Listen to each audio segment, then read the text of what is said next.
everyone! I am back again with another video and welcome back to my channel!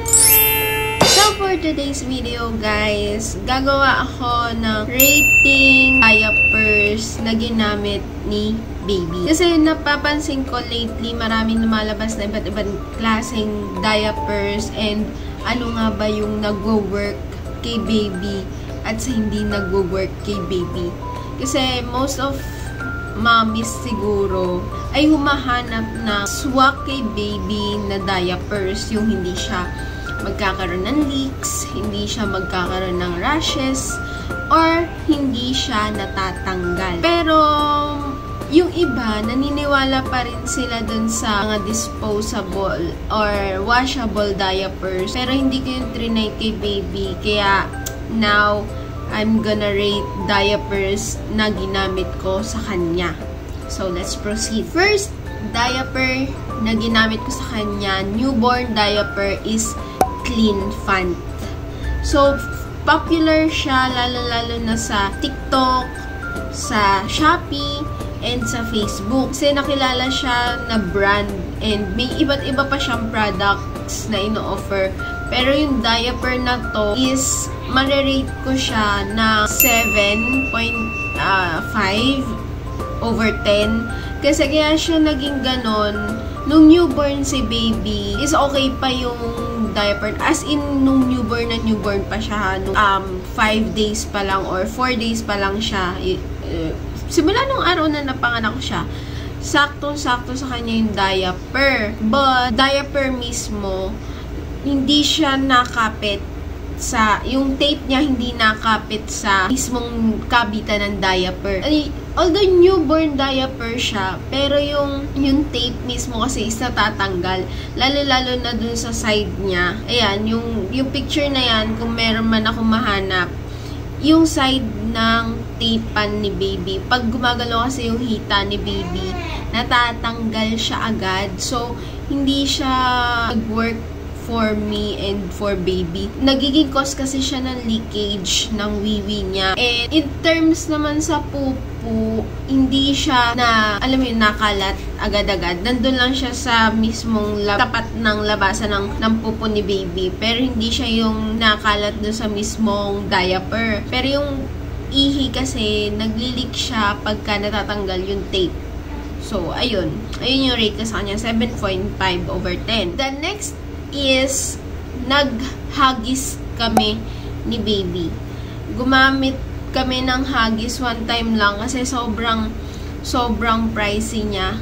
And sa price na yon, parang ilang diapers na yung mabibili namin. So, nagtry lang kami once. Marirate ko siya 10 over 10 kasi fit na fit siya kay baby and walang leakage, walang kahit na anong problem sa tape niya. Sobrang perfect. Pero yung price niya kasi is hindi siya budget friendly. Hindi gaya ng Clean Fant. Yung Clean Fant kasi, nabili ko lang siya sa halagang 167 pesos. Ganyan. May promo pa nga na buy one take one. Ganyan. So, ayun, affordable siya. Pero kay Huggies kasi, although yung performance niya or yung quality niya is good, yung price naman is hindi siya budget friendly. So, 10 over 10, but so expensive kasi. Ganon. Next is, nag-EQ kami.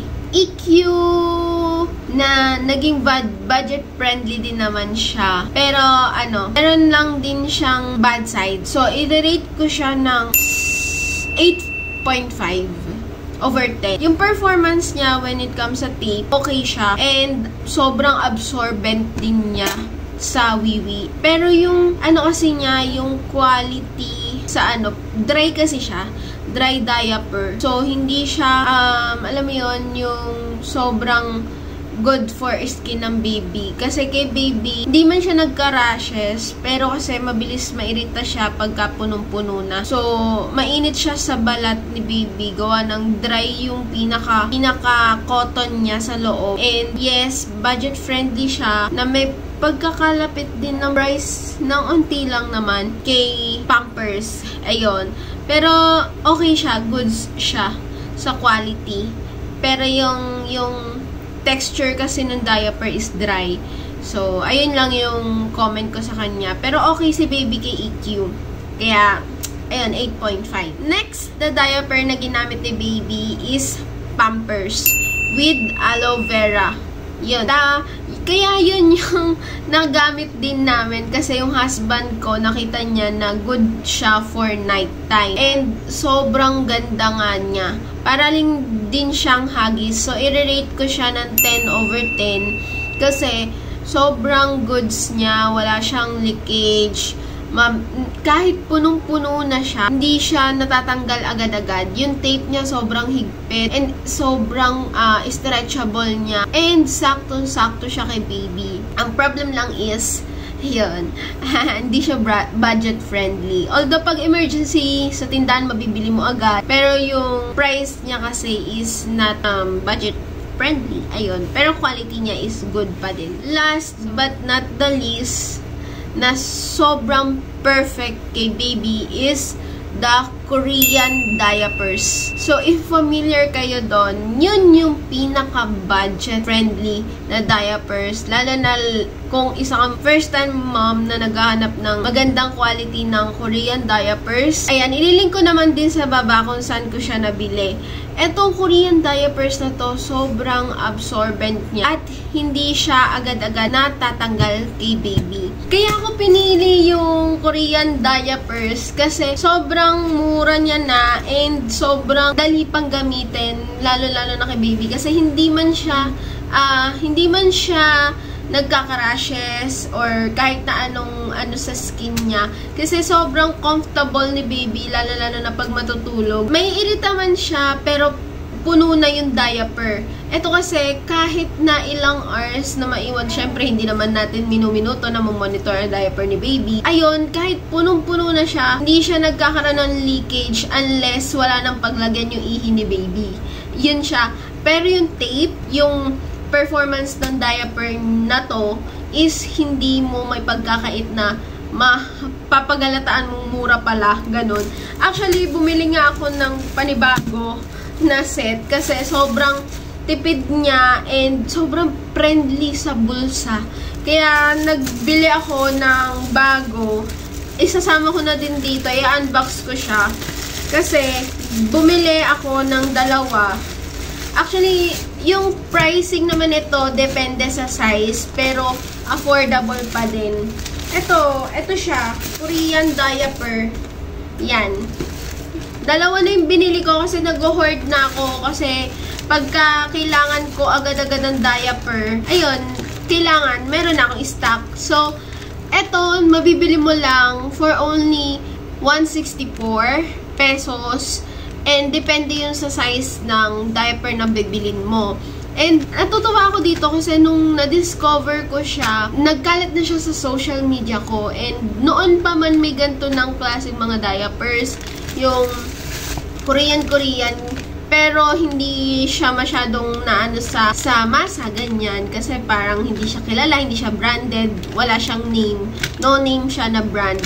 So, yung quality kasi dito is napakaganda. Napaka-friendly niya talaga sa bulsa. And, hindi ka makakarami ng gamit dito unless talagang ihi-ihi si baby, dumumoy si baby. Hindi talaga, promise. Kasi, wala kang mararanasan na pag nagising si baby, iyak siya dahil sa diaper niya. Oo, iiyak siya kapag punong-puno na. Pero yung pag nangangate, ganyan, hindi siya ganun. Or depende pa rin naman sa skin type ng ating mga babies. Pero, eto, ang rate ko dito is 1,000,000,000,000,000. Madaming zero. Kasi sobrang goods niya talaga, lalo-lalo na kung isa kang budgetary na nanay na naghahanap ng pinakamurang diaper na goods naman ang quality talaga. At hindi ka magsisisi, ganun. Kaya, ayan guys, yun yung mga diapers. Ang daming diapers din pala na na-try ni baby. Hindi ko na-realize yun noong una na akala ko isang diaper magiging okay na, isang brand ng diaper. May iba't iba talagang matatry pa rin at may isang matitira na yun ang gagamitin. Ayun yung pinaka gusto ko i-share sa inyo na once na may alam kayo na diaper na yun yung mahihiyang si baby or kayo, kung sa tingin nyo, yun yung mag-i-stick kayong diaper sa kanya, go for it. Pero kung isa kang nagbabudget at naghahanap ng quality na product is, I suggest, itry mo itong Korean diapers na nakalink dyan sa baba kung saan mabibili. And hindi ka talaga magsisisi kahit mag-research ka pa ng sarili mo, maghanap ka ng other opinions about these products and hindi ka mabibigo. Ayun guys, I hope na nakatulong tong video na to kasi yung mga brands na unang-unang na-try ng baby ko is okay naman siya, pero may mas okay pa pala. Ayan lang. If you like this video, please leave a thumbs up and comment down below kung isa ka din sa mami na nagagamit ng Korean diapers para kay baby. And kung isa kang nagbabudget na mami na natulungan kong magkaroon ng idea kung saan makakabili ng ganitong kamurang diapers. Yan lang. Please do subscribe to my channel. Press the bell button to notify you on my next videos. Bye!